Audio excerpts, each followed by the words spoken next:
Hi, this is Dr. Jim Fogarty. I'm going to talk a little bit about picking a good counselor that fits you. And that's important. So I got a list. Normally I would memorize things, but I'm getting older and I don't want to take the time. So I wrote a list, okay?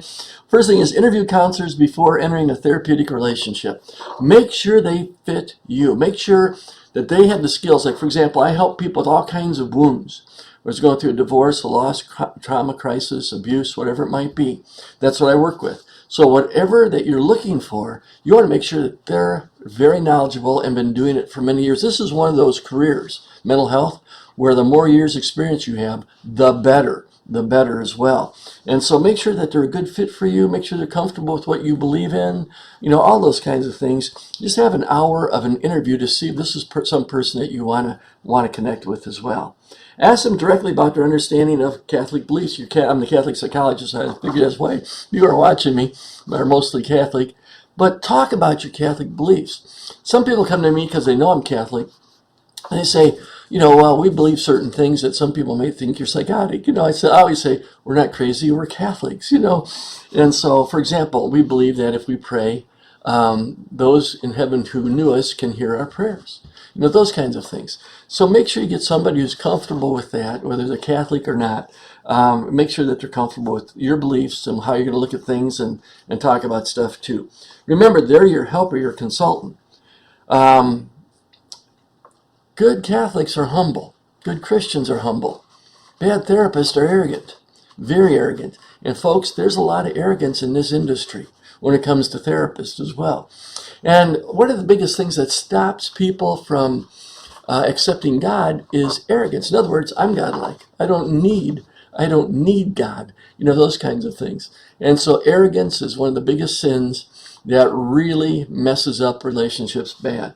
And so if you see somebody who's humble, who's willing to listen and understand and not be that know-it-all kind of thing, they're going to have to give you some knowledge at some point, but it's the way they do it.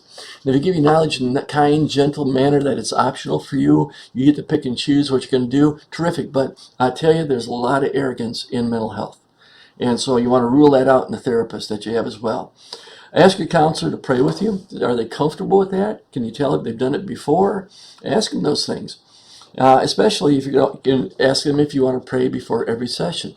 Feel free to do that. If they're comfortable with that, great. If not, there's another counselor out there waiting for you. I've had many clients who test me. They want to give me the test. Do I know the Bible? What do I believe in? Those kinds of things.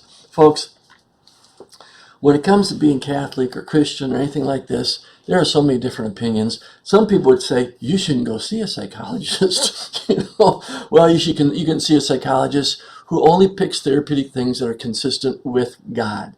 And that's what I do, for example. And so don't do the test. And don't do the test. I hate the test. And the test is, do you believe what I believe spiritually?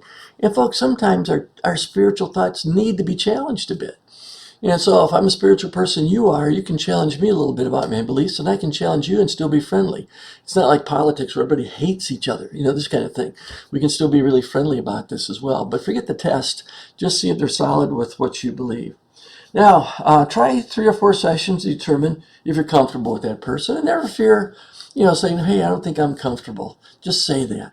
And go find yourself another one as well. And don't do the goofy thing that a lot of people do. I went to one therapist, it wasn't good, so I'm never going to go to another one again as well. Well, my wife went to one bad oncologist. We went to another oncologist, and it saved her life for 5.5 years, this kind of thing. So don't do that. I don't know what it is about mental health, or if they had one bad experience. It's like going to a restaurant. They got one bad meal, they never go back. And it's the same way with this as well. And so erase that notion that you went to one therapist, it was bad, so therefore it's all going to be bad. That's a cognitive distortion called all or none thinking. And once you feel secure with this counselor, commit to that treatment. Commit that you're going to look at things that you need to look at. Maybe you don't want to look at. Maybe you don't want to talk about. You talk about it with God first, and when you feel comfortable, you start to do those things, and you'll progress. You get the nice fit, you get a good fit. Somebody's very accepting. Somebody's not arrogant, and has to show off their resume and all this other kind of stuff, and just connects well with you to help you. Somebody's got a good heart. All right? That's what you look for. And I wish you the best. If you do this, I wish you the best.